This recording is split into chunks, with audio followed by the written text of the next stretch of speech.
साथ मैं हूं पुनीत मिश्रा और आप देख रहे हैं मध्य प्रदेश की महा डिबेट। बीजेपी और कांग्रेस में 24 की तैयारी के लिए बैठकों का दौर चल पड़ा है। मंथन से 24 की रणनीति तैयार की जा रही है और इसलिए हमने लिखा है 29 का मिशन है लेकिन 24 का रण है और इस रणनीति से 29 का मिशन पूरा होगा।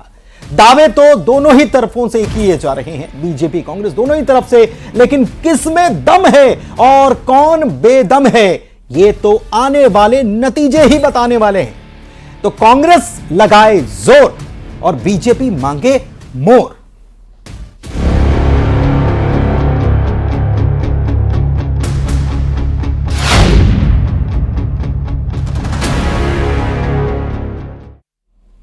तो कांग्रेस लगाए जोर और बीजेपी मांगे मोर। 24 के रण के लिए 23 में रणनीति तैयार की जा रही है। प्रदेश से लेकर दिल्ली तक मंथन चल रहा है। कांग्रेस न्याय यात्रा की तैयारी में जुट गई है तो बीजेपी ने भी प्लान बना लिया है और इस बार बीजेपी का प्लान एमपी में क्लीन स्वीप करने का है। 29 का मिशन है। उधर कांग्रेस भी यह जीत का दावा कर रही है और कुल मिलाकर सियासत अब 24 के लिए गरमानी शुरू हो चुकी है। कांग्रेस राहुल की यात्रा को तानाशाही के खिलाफ बता रही है तो बीजेपी कांग्रेस की यात्रा पर तंज कस रही है। सुनिए। यात्रा जो राजनीतिक तानाशाही है, एक वोट अपने जनप्रतिनिधि को चुनता है, इसलिए कि मेरी समस्या, मेरे शहर की समस्या, देश की समस्या के रिप्रेजेंटेटिव के रूप में मैं संसद और विधानसभा में मेरे जनप्रतिनिधि को भेजना चाहता हूं। संसद से सांसदों को बाहर निकाल दिया जाता है, विधानसभा से विधायकों को बाहर निकाल दिया जाता है। लोकतंत्र की मूल मर्यादा संवाद की होती है, उसको समाप्त करने की एक घृणित चाल है और मैं मानता हूं कि ये राजनीतिक कुचक्र तानाशाही की ओर देश को ले जाता है। देखो, भारत छोड़ो यात्रा कांग्रेस ने निकाली थी।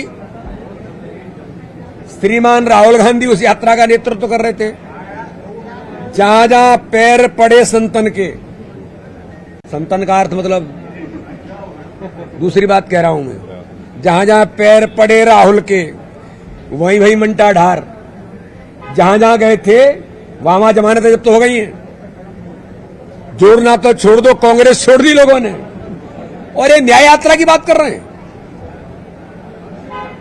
कांग्रेस और गांधी परिवार, इस देश के अंदर न्याय यात्रा की बात करना इस देश से बेईमानी है और कांग्रेस का भी है, लेकिन जोर आजमाइश में कौन पीछे रहेगा और कौन आगे, इसका फैसला जनता को करना है। जनता का जनादेश नेताओं की किस्मत तय करने वाला है।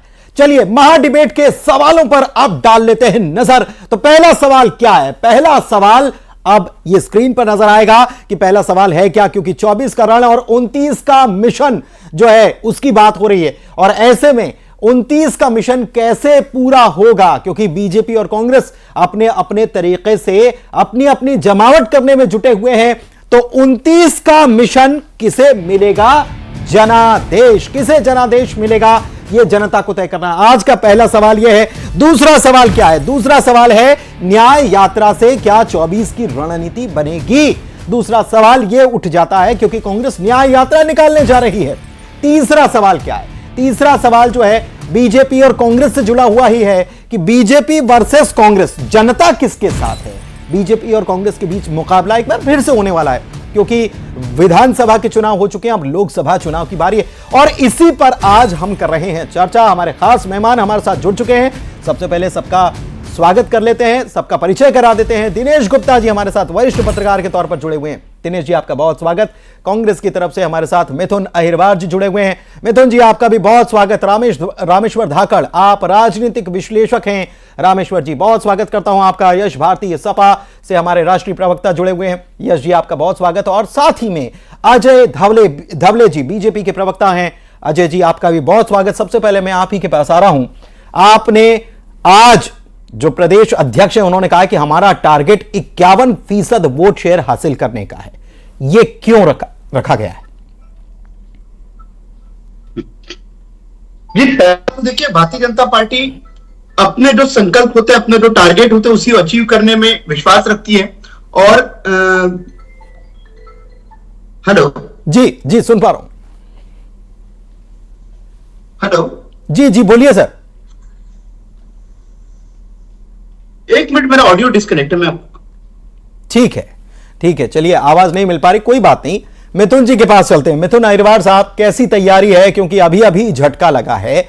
हालांकि वोट शेयर की बात की जाए तो पिछले चुनाव से इस बार के चुनाव में वोट शेयर, विधानसभा की मैं बात कर रहा हूं, बहुत ज्यादा फर्क नहीं रहा, लेकिन बीजेपी को बहुत ज्यादा गेन हुआ है। और ऐसे में आप लोग कैसे मुकाबला कर पाएंगे? यात्रा निकालने की तैयारी चल रही है, लेकिन पुरानी यात्रा का हश्र क्या होगा?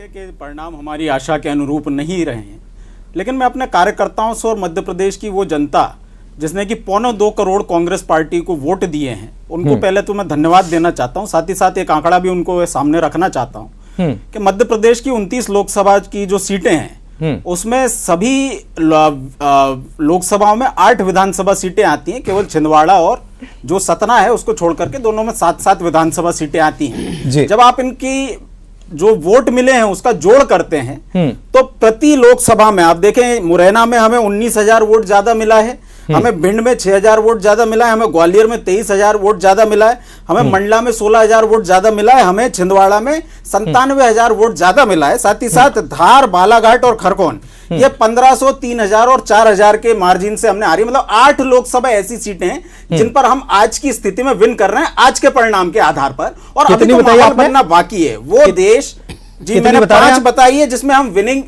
देखिए मैं बता रहा हूं आपको, जो 5 है उसमें हम जीत चुके हैं, हमारी विनिंग मार्जिन है। 3 ऐसी हैं जिसमें हमारी जो मार्जिन है 1,500, 2,000, 4,000 की है। इसके साथ साथ ये परिणाम मैं तब बता रहा हूं जब हम लोग चुनाव हार रहे थे। अब तो 24 का जो चुनाव हो, कि आपने मध्य प्रदेश का यदि रिजल्ट देखा हो तो मध्य प्रदेश में अक्सर जो पार्टी विधानसभा का चुनाव हारती है वो अक्सर लोकसभा का चुनाव जीतती भी है। पिछले आप परिणाम का विश्लेषण करेंगे तो सामने आएगा। तो भारतीय जनता पार्टी की चिंता ना करते हुए हम जनता के बीच, कार्यकर्ताओं के बीच इस बात को लेकर के जा रहे हैं कि अगर आपकी सरकार आने के बाद भी अगर आपके 12 मंत्री हारे हैं, जिसमें गृह मंत्री आपके हारे हैं मतलब मध्य प्रदेश की गृह व्यवस्था खराब, जिसमें कृषि मंत्री हारे हैं मतलब आपके जो मध्य प्रदेश के किसान हैं वो परेशान, आपके अर्बन जो डेवलपमेंट के मिनिस्टर हैं वो हार गए, आपकी जो ग्रामीण डेवलपमेंट के मिनिस्टर हैं वो हार गए, अनुसूचित जाति जनजाति का जिनको जिम्मा आपने दिया तो उनको आपने मंत्री ही नहीं बनाया, शिवराज चौहान जिनके आप नाम पर गए थे उनको आपने मुख्यमंत्री नहीं बनाया। तो पूरी तरह भारतीय जनता पार्टी हमला में आज तो हम आज की स्थिति में जीतना, और जैसे जैसे मई तक माहौल बनेगा हम पूरी 29 में से ज्यादातर लोकसभा सीटें जीत पाए, और इसको लेकर के पूरे देश में जो समीकरण, ठीक है, डेटा आपके पास है, डेटा कुछ मेरे पास भी है, लेकिन डेटा की हम आगे बात करेंगे। हमारे और मेहमान जो जुड़े हैं उनके पास भी अब हम रुख कर लेते हैं। एक बार फिर से अजय धवले जी, मैं आप ही के पास आता हूं। 51% वोट टारगेट आपने रखा है, लेकिन पिछली अगर लोकसभा की बात की जाए तो वोट परसेंटेज तो आपको बहुत बंपर मिला था, लेकिन इस बार केवल 51% क्यों? देखिए, निश्चित रूप से 51 मिनिमम होता है। भारतीय जनता पार्टी की आज की जो हमारी बैठक हुई है पदाधिकारियों की, राष्ट्रीय महासचिव हमारे सुनील बंसल जी ने जिसको संबोधित किया, उसमें हमारा जो अचीवेबल टारगेट है वो 60% हमें अचीव करना है लोकसभा में, जो निश्चित रूप से भारतीय जनता पार्टी अचीव करेगी, लेकिन कम से कम 51%। देखिए 100 विधानसभा की ऐसी सीटें हैं जो मध्य प्रदेश में भारतीय जनता पार्टी ने 2023 के विधानसभा में चुनाव में जीती है, उनमें हम 51% से अधिक वोट पाए। और कुल मिलाकर पूरा पैन मध्य प्रदेश देखे तो 49% vote percentage Bharatiya Janata party को मिला, जो सर्वाधिक है। भारतीय जनता पार्टी में हिस्ट्री में इतना वोट शेयर कभी अचीव नहीं किया था। तो निश्चित रूप से हमें उस टारगेट को तोड़ना है। रही बात मिथुन जी की, मिथुन जी बहुत अच्छा आंकड़े बता रहे थे। मिथुन जी 2018 में भी आपकी सरकार बनी थी, 114 सीटें थी, वोट परसेंटेज में थोड़ा सा आगे थे, लेकिन 2019 के लोकसभा चुनाव में मात्र 1 लोकसभा की सीट जीती छिंदवाड़ा, और वो भी सबसे मध्य प्रदेश में सर्वाधिक वोटों से जीती जाने वाली सीट थी। मात्र 37,000 वोटों से आपके नकुलनाथ जी, जो कमलनाथ जी के बेटे, वो चुनाव जीते थे। दूसरी बड़ी इंटरेस्टिंग फैक्ट है, बिहार, बंगाल, पश्चिम बंगाल और उत्तर प्रदेश में कुल मिलाकर लोकसभा की 122 सीटें आती है, और कांग्रेस के पास इन 2 राज्यों में मात्र 3 सीटें हैं। तो अगर ऐसे कैलकुलेटर जाए तो कांग्रेस, मुझे नहीं लगता कि लोकसभा में दहाई का आंकड़ा भी पार करके जाएगी। तो कांग्रेस को जमीन पे काम करना पड़ेगा। न्याय यात्रा तो छोड़िए, पहले कांग्रेस जोड़ो यात्रा कर लीजिए, जो आपके, ठीक है, भारत जोड़ो के बाद कांग्रेस जोड़ो यात्रा निकाली जानी चाहिए। न्याय यात्रा को छोड़ दीजिए। यश भारती सपा राष्ट्रीय प्रवक्ता हमारे साथ जुड़े हुए हैं। यश जी, आप क्या कहेंगे इस पर? बीजेपी कांग्रेस अपना अपना जोर लगा रही है, आप कहां हैं इसमें? देखिए, सवाल तो हम जनता की तरफ से करेंगे कि तू इधर उधर की बात ना कर, ये बता कि काफिला कैसे लुटा। मुझे रहजनों से गिला नहीं, तेरी रहबरी का सवाल है। सवाल उठता है कि ये जो बातें करते हैं, पिछले इतने सालों से जो बातें कर रहे हैं, उन बातों का परिणाम क्या हुआ है? जो लगातार काफिला लुट रहा है। अभी आज ही बैठक हुई है, जो नए मुख्यमंत्री बने हैं मोहन यादव जी, 360 करोड़ का नुकसान होने जा रहा है। बीआरटीएस कॉरिडोर जो है भोपाल का, वो तोड़ा जाएगा। तो ये 360 करोड़ का जो नुकसान होने जा रहा है, ये मैं पुराने आंकड़े बता रहा हूं, जब ये 2009 में बना था।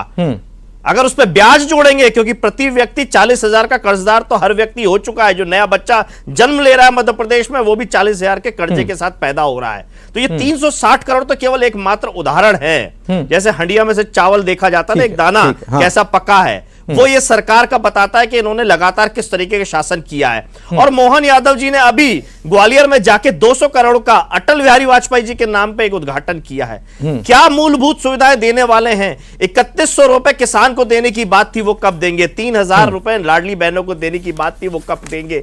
और तमाम योजनाएं, बेहतर शिक्षा, अकेले आप ये आवाज बुलंद करेंगे या कांग्रेस के साथ बुलंद करते हुए नजर आएंगे? देखिए, अब तो सीधी सी बात है, लोकसभा का चुनाव है, इंडिया गठबंधन का चुनाव है। गठबंधन से हमारे राष्ट्रीय अध्यक्ष श्री अखिलेश यादव जी ने बड़ा स्पष्ट कहा है, पीडीए एनडीए को हराएगा।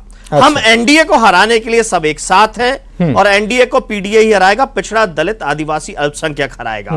ये जिन्होंने ओबीसी को 27% आरक्षण देने का काम नहीं किया, ये वही लोग हैं जिन्होंने, ठीक है, मतलब आप कह रहे हैं कि हम साथ में नजर आएंगे। अब इंडिया साथ साथ हो गया, एक साथ हम लोग खड़े हुए हैं। आप ये है ही साथ में लोकसभा चुनाव के लिए, लोकसभा चुनाव से एनडीए साथ में लगातार, क्लॉज आप लगा रहे हैं, लगातार जीत हासिल कर रहा है, नियम एवं शर्तें लागू की तरह आप भी लगा रहे हैं कि लोकसभा के लिए हम साथ में। रामेश्वर धाकड़ जी, आपने सबकी बात सुनी, बीजेपी की, कांग्रेस की, सपा की, कैसे इसको समझ रहे हैं? क्योंकि अब 2024 का रण है, मध्य प्रदेश के लिहाज से क्या सिनेरियो अभी आपको नजर आ रहा है? देखिए, भारतीय जनता पार्टी हरदम पे चुनाव के लिए तैयार रहती है। ये तो पिछले 10-15 साल का रिकॉर्ड देखें तो है। और हाल ही जो चुनाव परिणाम जो आए हैं मध्य प्रदेश में और 5 अन्य राज्यों में, तो बीजेपी एक तरह से मतलब बम्पर जीत मिली है। उससे भी भारतीय जनता पार्टी ज्यादा मतलब उत्साहित भी नहीं है कि भाई हम आगे चल के मेहनत करें। आप देखेंगे, कंपेयर कर रहे हैं, मतलब ऐसा नहीं, कंपेयर कर रहे हैं। कांग्रेस जहां अपने पुनर्गठन को लेकर अब प्रक्रिया शुरू कर रही है, उसके नेता कुछ आए गए हैं, मतलब वो संघर्ष कर रही है, मतलब संगठन को लेकर संगठन कर रही है, संघर्ष कर रही है। वही दूसरी ओर भारतीय जनता पार्टी, आप देखो चुनाव परिणाम 3 तारीख को आते हैं, 5 तारीख को मुख्यमंत्री शिवराज सिंह चौहान छिंदवाड़ा पहुंच जाते हैं, श्योपुर पहुंच जाते हैं, राघवगढ़ पहुंच जाते हैं। ठीक है, वो उनका पॉलिटिकल कारण कोई कुछ भी रहा हो, लेकिन कार्यकर्ता तो भारतीय जनता पार्टी के हैं ना। वो नए पार्टी के लिए जो भी किया होगा, बैठक ली, मीटिंग ली, एक काम किया। तो कहने का तात्पर्य है कि भारतीय जनता पार्टी अगले दिन से अगले मिशन में जुट जाती है। अगले दिन से अगले मिशन में बीजेपी जुट रही है। दिनेश गुप्ता, वरिष्ठ पत्रकार, हमारे साथ जुड़े हुए हैं। दिनेश जी, आप अभी कैसे देख रहे हैं कि अभी एक बड़ा चुनाव मध्य प्रदेश का हुआ, और मध्य प्रदेश का पिछला लोकसभा का नतीजा भी हम जान रहे हैं, 29 में से केवल 1 पर कांग्रेस थी। अब दावे दोनों तरफ से हो रहे हैं, किसको कितनी मेहनत करने की जरूरत है, और न्याय यात्रा जो हो रही है, इसका कोई फर्क असर नजर आएगा क्या? देखिए पुनीत जी, न्याय यात्रा से हम चालू करते हैं। अब देखिए, पार्टी ने जो न्याय यात्रा का समय तय किया है, ये लगता है कि कांग्रेस कोई सीरियस है लोकसभा चुनाव को लेकर? मुझे नहीं लगता कि वो सीरियस है। एक नैरेटिव देश में जब तैयार हो रहा है राम मंदिर का, रामलला की मूर्ति के प्राण प्रतिष्ठा का, उसके 1 सप्ताह पहले आप यात्रा चालू करते हैं। उस यात्रा से क्या रामलला का जो मंदिर बना है उसको आप रोक पाएंगे क्या? आपके इशू को कौन सुनेगा? दूसरा, जो इस न्याय यात्रा में जो मुझे एक रणनीतिक चूक लगती है कि आपने पिछले लोकसभा चुनाव की तारीख ही नहीं देखी कि कब अनाउंस हुआ था, और अभी भी जब आपकी न्याय यात्रा खत्म हो रही है तो उसके पहले तो चुनाव घोषित होने की संभावना है। तीसरा, जो Rahul Gandhi prime minister face तो है नहीं, तो उनको यात्रा पर निकालने से क्या फायदा है कांग्रेस पार्टी को?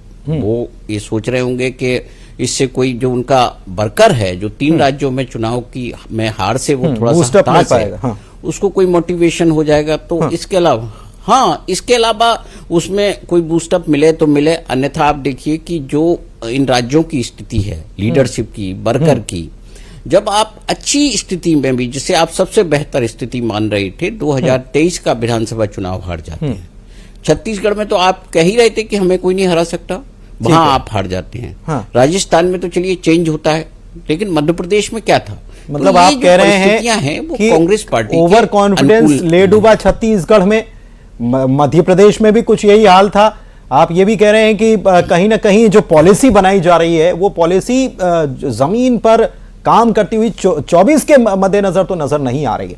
मिथुन जी, मैं आप ही के पास आता हूं, कितना इत्तेफाक रख रहे हैं और क्या आप कहना चाहेंगे? दिनेश गुप्ता जी कह रहे हैं कि आप ये न्याय यात्रा की जो बात कर रहे हैं इसका टाइमिंग देख रहे हैं आप? देखिए, जो पत्रकार हैं उनका अपना एक आकलन होता है, हम पत्रकारों का बड़ा सम्मान भी करते हैं और अगर वो कोई फीडबैक देते हैं उस पर हम चर्चा करते हैं। लेकिन ऐसा नहीं है कि ये चुनाव हमने अच्छा नहीं लड़ा। इस चुनाव के पहले हमारी रणनीति की भी तारीफ हो रही थी और लोग हमें फोन करके, चाहे वो कोई पत्रकार हो, भाजपा के नेता तक भी फोन कर रहे थे कि साहब आप अच्छे से चुनाव जीत रहे थे, ये चुनाव हम हारे कैसे और भाजपा जीती कैसे? कांग्रेस नहीं समझ पा रही है हम कैसे हारे और भाजपा नहीं समझ पा रही है कि हम कैसे जीते। और यही कारण है कि जो जीत के इनके दारोमदार जिन लोगों को था उनको तो कोई जिम्मेदारी नहीं दी है। 10 इन्होंने पुराने में से मंत्री नहीं बनाए, 12 इनके हार गए, मुख्यमंत्री ही बदल दिए इन्होंने। तो भारतीय जनता पार्टी अपना देखे, लेकिन हमारे जो कुछ मूलभूत विषय हैं, जैसे भारतीय जनता पार्टी की केंद्र और राज्य की सरकार आपको मिलकर के क्या दे रही है? मतलब इस पूरे देश में 1,40,000 रुपए प्रति व्यक्ति पर कर्जा है और मध्य प्रदेश में प्रति व्यक्ति आए 1,40,000 है, तो गुणा भाग करके हमारे पास बचा जीरो, नील बटे सन्नाटा, हमें शून्य राशि मिल रही है। हम कह रहे हैं कि मध्य प्रदेश में लगातार खुलेआम बलात्कार हो रहे हैं, खुलेआम मर्डर हो रहे हैं, खुलेआम अपहरण हो रहे हैं। मुख्यमंत्री जी कहते हैं हम खुलेआम अंडा नहीं बेचने देंगे, तो ये जनता के साथ मजाक है कि नहीं? सुनिए मिथुन जी, लेकिन सवाल ये है नैरेटिव कैसे सेट करेंगे सर? सवाल ये है कि नैरेटिव कैसे सेट करेंगे? आपके सवाल जायज हो सकते हैं, देखिए नैरेटिव सेट करने की बात है ना। देखिए, नैरेटिव कैसे सेट होगा? नैरेटिव जनता के सामने सच्चाई रखने से होगा ना। यदि 12 आपके मंत्री आ रहे हैं आपकी सरकार बनते बनते, मतलब जनता इस सरकार के कामकाज से खुश नहीं है। नैरेटिव यही है कि भारतीय जनता पार्टी के लोगों ने जो एक खुला स्वप्न दिखाया था कि आपको 3,000 रुपए प्रति एक महिला को मिलेंगे, लाडली बहना को मिलेंगे, तो अब आप दीजिए। आपने स्वप्न दिखाया था 450 का सिलेंडर मिलेगा, संसद में कहा जा रहा है ऐसी कोई गारंटी नहीं दी जा रही है। तो ये जो छला है जनता को, उसका तो आपको जवाब देना पड़ेगा। 2700 और 3100 आपने, मतलब आप इंतजार कर रहे हैं कि जब ये चीजें धरातल पर नजर नहीं आएगी तो फिर जनता आपके साथ खड़ी हुई नजर आएगी। जनता आपके साथ, एक सेकंड सर, एक सेकंड, ये चीजें तो हो ही नहीं रही हैं तो नजर आ ही रही हैं। हम तो जनता की अदालत में इन्हीं बातों को लेकर के जा रहे हैं कि आपके विकास के जो मुद्दे हैं, झूठे वादे करके भाजपा सरकार में आ गई, आपको उन्होंने छल लिया, तो क्यों इनके खिलाफ आप ना उठ खड़े हो? चलिए ठीक है। अजय धवले जी, मैं आपके पास आता हूं। मध्य प्रदेश में हम देख रहे हैं कि जैसे ही आपकी सरकार बनी उसके अगले दिन से आप लोगों ने काम शुरू कर दिया 2024 के लिए। बहुत अच्छी बात है। हम देख रहे हैं कि मुख्यमंत्री भी बैठक ले रहे हैं, लगातार मुख्यमंत्री संगठन की बैठक ले रहे हैं, विकसित भारत यात्रा के बारे में बैठक ले रहे हैं। लेकिन इस बीच मंत्रिमंडल बना तो लिया गया, विभागों का बंटवारा अभी तक नहीं हुआ। आखिर आपको ये, ठीक है 24 का चुनाव आपको लड़ना है, ठीक है, लेकिन सारा काम छोड़ देंगे क्या? देखिए, पहली बात तो ये, भारतीय जनता पार्टी अपने संकल्प जो लिए उन संकल्पों के लिए सीरियस पार्टी है। मैनिफेस्टो का क्रियान्वयन अगर देश में किसी ने करने का मादा रखा और किसी ने करके दिखाया तो भारतीय जनता पार्टी ने दिखाया। जो मध्य प्रदेश में संकल्प लिए वो हमारा मंत्रिमंडल पूरा करेगा और निश्चित रूप से जल्दी उन मंत्रिमंडल का जो पोर्टफोलियो का वितरण है वो पोर्टफोलियो भी बढ़ जाएंगे। नहीं, कितने दिन हो गए सर? जी, आपको देखिए ऐसा ही प्रश्न उठते थे कि मंत्रिमंडल कब बनेगा। मंत्रिमंडल बन गया, आपको जल्दी 1-2 दिन। देखिए, निश्चित रूप से सभी चीजों पर विमर्श होता है और योग्यता के अनुसार और कार्यकर्ताओं की क्षमता के अनुसार दायित्व दिया जाएगा। जी, तो पहली बात यह थी कि हमारे पास नीति है, हमारे पास नेतृत्व है और नीतियों का क्रियान्वयन करने के लिए कौशल्य से संगठन कौशल्य से परिपूर्ण कार्य करता है। इसलिए लोग भारतीय जनता पार्टी। यश भारती जी कुछ कहना चाह रहे हैं। ठीक है, यश भारती जी कुछ कहना चाह रहे हैं। देखिए, हमारे वरिष्ठ पत्रकार जी ने जो बात रखी कि अभी जब रामलला की बात चल रही है तो हमारा तो धार्मिक देश है, धार्मिक क्रियाएं चलती रहती हैं, सब पूजा पाठ करते हैं, घर से निकलने से लेकर घर वापस आने तक सब धार्मिक क्रियाएं करते हैं, बड़े बुजुर्गों का आशीर्वाद लेते हैं, भगवान के सबकी भलाई के लिए, अपने परिवार की भलाई की सबकी बात करते हैं। अब भारतीय जनता पार्टी प्रतीकों की आड़ में जा रही है, तो हमने तो अपने बुजुर्गों से यही, भूखे पेट भजन ना होए गोपाला, तो ये जो भूखा रखा हुआ है उससे भजन करवाना चाहती है भारतीय जनता पार्टी। और हमारे वरिष्ठ पत्रकार अगर सहमति रखते हैं तो उनको बोलना चाहिए इस बात से। और दूसरी बात, जब जातीय जनगणना की बात हो रही है, जब मंडल कमीशन की बात हो रही थी, तब भारतीय जनता पार्टी प्रभु राम की शरण में गई है और उनको आगे किया है। क्योंकि जब प्रभु राम आ जाएंगे और जब भी लोग अपने भूख की बात करेंगे तो ये राम की बात करने लगेंगे, जब अपने हक अधिकार की बात करेंगे तो ये प्रभु राम की बात करने लगेंगे। आज बात हो रही है जातीय जनगणना की, जातीय जनगणना के हिसाब से हक अधिकार की। मोहन यादव जी को आपने क्या कहकर के मुख्यमंत्री बनाया कि हमने यादव जाति को बनाया है, ओबीसी को दिया है। फिर आपने जो 2 उप मुख्यमंत्री बनाया उनको क्या बताया कि हमने एक सामान्य वर्ग से ब्राह्मण को बनाया है, एक आदिवासी को बनाया है। तो क्यों बताया ये सारी बातें? ठीक है, आपने आप देने का आप कह रहे हैं कि हम फिर से व्यक्तिगतों को फायदा देने से आपकी लाइन फिर से वही रहने वाली। रामेश्वर धाकर जी, 27% आरक्षण लाइन हो गया। अभी भी देखिए कांग्रेस और बीजेपी सपा की लाइन जो है वो कमोबेश पुरानी लाइन पर ही अभी भी चल रहे हैं कि भाई बहुत सारी चीजें जिन पर ध्यान नहीं दिया जा रहा। लेकिन जाहिर सी बात है कि राम मंदिर बनने जा रहा है, जिसका जिक्र वरिष्ठ पत्रकार हमारे साथ जो दिनेश जी जुड़े हुए हैं वो भी कर रहे हैं। क्या आपको लगता है कि कौन सा मुद्दा हावी रहने वाला है, और साथ में न्याय यात्रा जो चलने वाली है? देखिए पिछले चुनावों का ट्रैक देखेंगे तो क्या है, सभी कांग्रेस सहित सभी पॉलिटिकल पार्टी के भाजपा के ट्रैक में जाल में फंसी जाती है। ठीक है ना। विधानसभा चुनाव के दौरान भाजपा ने जो मुद्दा उठाए तो उनमें लगते गए थे। इनका कोई एजेंडा ऐसे नहीं है जनता को कनेक्ट करने वाले। भाई आज भारतीय जनता पार्टी जो भी है, जनता उनको वोट दे रही है, इसका मतलब जनता सेटिस्फेक्शन है। मध्य प्रदेश में कितना ही करप्शन रहा हो, कितना ही लॉ एंड ऑर्डर बिगड़ा हो, यदि मध्य प्रदेश की जनता ने मेरा छोटा सा सवाल है राजनीतिक विश्लेषक जी से, जो उन्होंने कहा कि अन्य पार्टी भाजपा के ट्रैप में फंस जाती है। ये जनता को ट्रैप में नहीं फंसा रहे हैं। जो सवाल हमारा है, अगर राजनीतिक पार्टियां सभी सवाल करती है तो राजनीतिक विश्लेषक उस पर क्यों नहीं विश्लेषण? लेकिन फिर मध्य प्रदेश में देखिए एक चीज तो साफ है, देखिए ट्रैप की बात अगर करते हैं, नहीं इसमें ट्रैप की बात अगर होती है तो ट्रैप एक बार के लिए हो सकता है ना सर, एक बार के लिए। देखिए बीजेपी लगातार एक के बाद एक चुनाव जीत रही है ना सर, आप ट्रैप में कैसे? यही तो ट्रैप में फंसा रही है जो अभी राजनीतिक विश्लेषक जी ने कहा। पार्टियों को नहीं फंसा रही, जनता को ट्रैप में फंसा रही है। चलिए आप कह रहे हैं कि जनता को फंसा रही है, ठीक है। मिथुन जी कुछ कहना चाह रहे थे, उसमें सवाल है मंडल के बाद कमंडल क्यों आ जाता है? सबसे पहली बात पुनीत जी, ये जो बातें यहाँ आ रही है कि क्योंकि चुनाव जीत गए तो आपकी सभी बातें सही है। हमारे साथी सपा से बैठे हुए हैं, इनके एक नेता आजम खान, लगातार भाजपा उनका विरोध करती रही, तो आजम खान और उनके बेटे दोनों चुनाव जीत गए, तो भाजपा को फिर उनसे माफी मांगना चाहिए। 70 साल तक कांग्रेस ने कुछ नहीं किया, यही भारतीय जनता पार्टी नैरेटिव बनाती आई है। 70 साल जनता ने हमको जिताया ना, हमारे आपके पुरखों ने जिताया, तो वो क्या गलत थे? तीसरी बात, राम के नाम पर आ जाते हैं। सुप्रीम कोर्ट ने फैसला दिया, जनता ने चंदा दिया, भारतीय जनता पार्टी ने क्या किया? राम के नाम की ये बात करते हैं। रावण की उपासक को, मोनिका भट्टी को इन्होंने टिकट दिया, बिसाहू लाल सिंह को इन्होंने मंत्री बनाया था। अभी इस कैबिनेट में प्रभु श्री राम जिनका नाम है, प्रभु राम चौधरी को इन्होंने मंत्रिमंडल से बाहर रखा। भारतीय जनता पार्टी केवल धर्म के नाम पर छलना जानती है। भारतीय जनता पार्टी को तो यह बताना चाहिए कि केंद्र सरकार ने जो वादे किए थे, अब आप मध्य प्रदेश में क्या लेकर के जाएंगे? कहां है वो 2 करोड़ नौकरी? कहां है वो 15 लाख? कहां है वो काला धन? कहां है वो रोजगार के वादे? कहां है वो स्मार्ट सिटी? कहां है वो बुलेट ट्रेन? ठीक है 2014 की बात हो रही है, ठीक है 2014 को फिर आप याद कर रहे हैं, लेकिन एक सवाल है मिथुन जी, और जल्दी से मैं जवाब चाहता हूं। 58% वोट शेयर मिला था पिछले चुनाव में बीजेपी को, आपको 37 के आसपास ही मिल पाया था सर।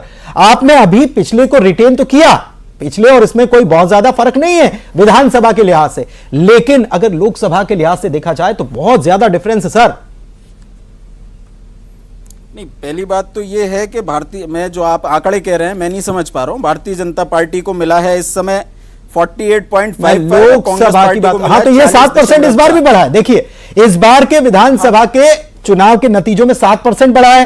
पिछले बार का अगर लोकसभा का आंकड़ा उठाकर देख लेंगे तब आप पाएंगे कि कितना वोट परसेंट आपको मिला था और कितना बीजेपी को हासिल हुआ था। बहुत ज्यादा डिफरेंस है सर। लेकिन पिछले आंकड़े यदि कुछ कहते हैं तो पिछला आंकड़ा तो यह भी कहता है कि मध्य प्रदेश में राज्य का जो चुनाव जीतता है वो केंद्र का चुनाव हार जाता है। तो हम राज्य का चुनाव जीते थे, हम केंद्र 2013 याद करेंगे, 2013 याद करेंगे, फिर 2013 याद करना होगा मिथुन जी। वो भी वो भी है। नहीं तो आप कौन सा आंकड़ा चाहते हैं, 2013 का चलेगा या 19 का चलेगा? 2024 का चुनाव यूनिक है। 2024 के चुनाव में पिछले चुनावों के आधार पर परिणाम तो आएंगे नहीं, क्योंकि आप एक आंकड़ा कोट कर रहे थे। तो मैंने दिनेश जी 20 सेकंड दिनेश जी आपकी प्रतिक्रिया, दिनेश जी 20 सेकंड आपकी प्रतिक्रिया।